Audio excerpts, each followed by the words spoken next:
प्रभु यीशु के प्यारे, मधुर और मीठे नाम में आप सबों को जय मसीह की।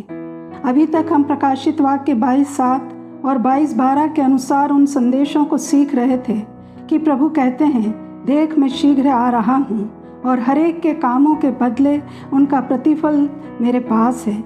इसलिए हम किस तरह संसार में रहते हुए वचन के अनुसार अपने आप को तैयार करें और उसी के अनुसार काम करें, ताकि अपने कामों के अनुसार जीवित रहते हुए भी और मृत्यु के बाद भी प्रतिफल को पाने के योग्य बन सकें। प्रतिफल उन कामों के लिए पाएंगे जो यीशु मसीह पर विश्वास के कारण करते हैं, और दंड वे पाएंगे जो मसीह पर विश्वास नहीं करने के कारण करते हैं। अब प्रकाशित वाक्य 22, 16, 17 और 20 में तीसरी और अंतिम बार यीशु कहते हैं, मुझ यीशु ने अपने स्वर्गदूत को इसलिए भेजा कि तुम्हारे आगे कलीसियाओं के विषय में इन बातों की गवाही दे।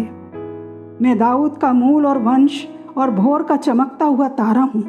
आत्मा और दुल्हन दोनों कहती हैं आह, और सुनने वाला भी कहे आह। जो प्यासा हो वह आए, और जो कोई चाहे वह जीवन का जल सेंत मेंत ले। जो इन बातों की गवाही देता है वह कहता है, हाँ मैं शीघ्र आने वाला हूँ। आमीन। हे प्रभु यीशु आ। यीशु गुप्त रूप में अपनी दुल्हन को तैयार कर रहे हैं जिसे वो लेने आने वाले हैं। इसलिए वो अंतिम समय में लक्ष्य की ओर ध्यान दिलाते हैं कि तुम्हारा प्रेम कम ना हो। जो तुम्हारे पास है उसको मेरे आने तक थामे रहो, मुझ में बने रहो और जागृत रहो। अब लास्ट इन्विटेशन है। वे कलीसियाओं के विषय स्वर्गदूत को कहते हैं कि इन बातों की गवाही दे कि मैं भोर का चमकता हुआ तारा हूँ। दूसरा पत्रस 1:19 के अनुसार वह एक दिया है जो अंधियारे स्थान में उस समय तक प्रकाश देता रहता है जब तक कि पौ न फटे और भोर का तारा तुम्हारे हृदयों में ना चमक उठे। भोर का तारा ये अनाउंसमेंट है कि अब उजियाला होने में ज़्यादा देर नहीं है। यह वो है जो अंधकार को हटा देगा और अपने लोगों की अगुवाई करेगा।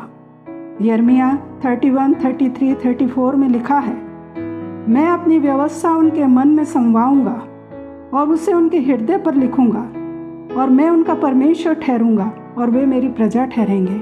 उन्हें फिर एक दूसरे से यह ना कहना पड़ेगा कि यहोवा को जानो, क्योंकि छोटे से लेकर बड़े तक सब के सब मेरा ज्ञान रखेंगे, क्योंकि मैं उनका अधर्म क्षमा करूंगा और उनका पाप फिर स्मरण ना करूंगा।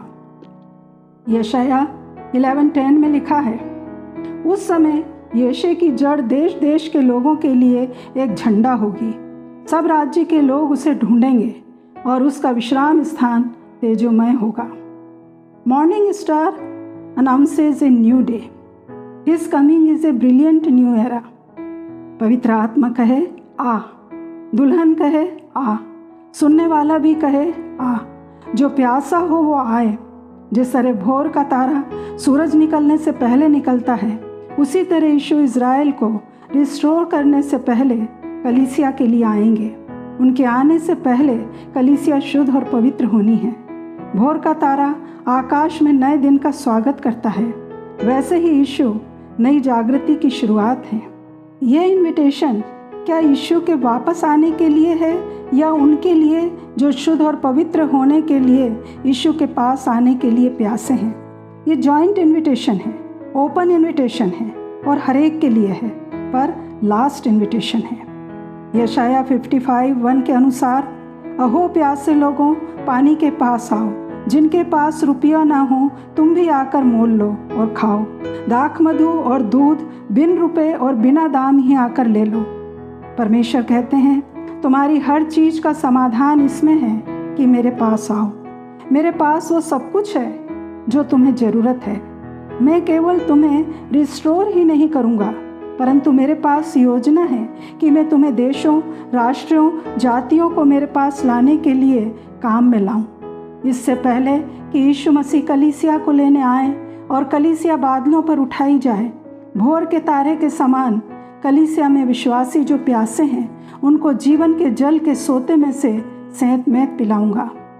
एक नई जागृति, नई क्रांति की शुरुआत होगी। पवित्र आत्मा की फुलनेस में कलीसिया जो मसीह की दुल्हन है तैयार होगी और अपने दूल्हे को उत्तर देगी आ। और तब मसीह का आत्मा कलीसियाओं में विश्वासियों के जीवन में नदी के समान बहेगा। तब न केवल अपने तक वरन हरेक देशों, राष्ट्रों, जातियों तक ये नदी बहती जाएगी। हरेक विश्वासी की हृदय की पुकार होगी कि परमेश्वर का आत्मा लोगों के बीच चलायमान होता रहे। अब आखिरी वर्षा का समय है। यीशु को देखने के लिए हमारी आंखें खुल जाएंगी, कान खुले रहेंगे, स्वर्ग खुल जाएगा।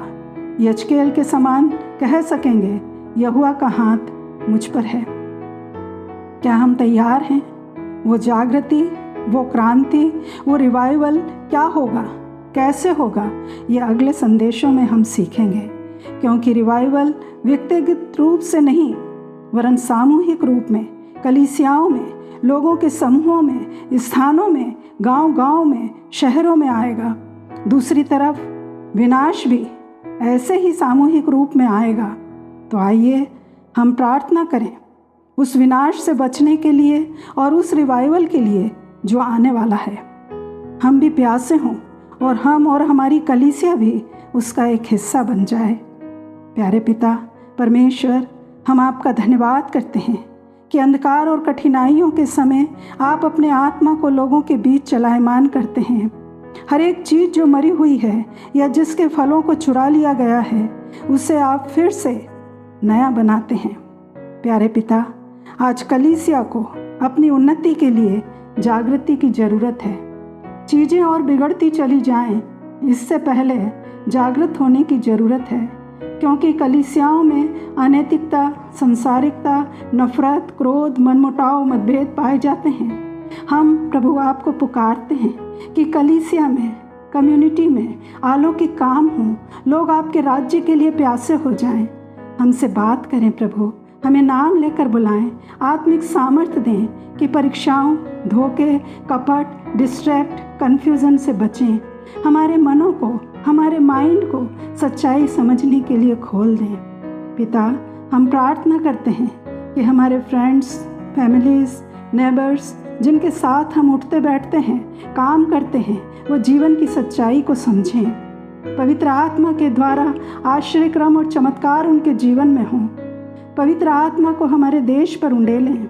जो लापरवाही का जीवन जी रहे हैं, जो अविश्वासी हैं, उन्हें उनके पापों को दिखाइए, उनके दोषों को उन पर प्रकट करें। पश्चाताप करने वाला मन दें कि वे बुराइयों से मन फिराएं और पश्चाताप करें।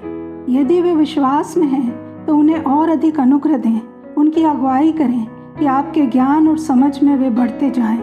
जो सेवकाई में हैं, उन्हें आत्मा की अगुवाई में और अधिक विश्वास योग्य और ईमानदार बनाएं। पवित्र जीवन जीने की लालसा उनमें उत्पन्न हो। पिता परमेश्वर, अनुग्रह दें कि आपके लोग दूसरों को बचाने की कीमत को, उसकी वैल्यू को समझ सकें। उन तक हमें पहुंचाएं जो आपको नहीं जानते। उनके लिए प्रार्थना करना हमें सिखाएं। प्यारे पिता, अपनी योजना को पूरा करने के लिए निरंतर हमें और हमारी कलीसिया को इस्तेमाल करें। यीशु मसीह के नाम में इस प्रार्थना को मांगते हैं, आमीन।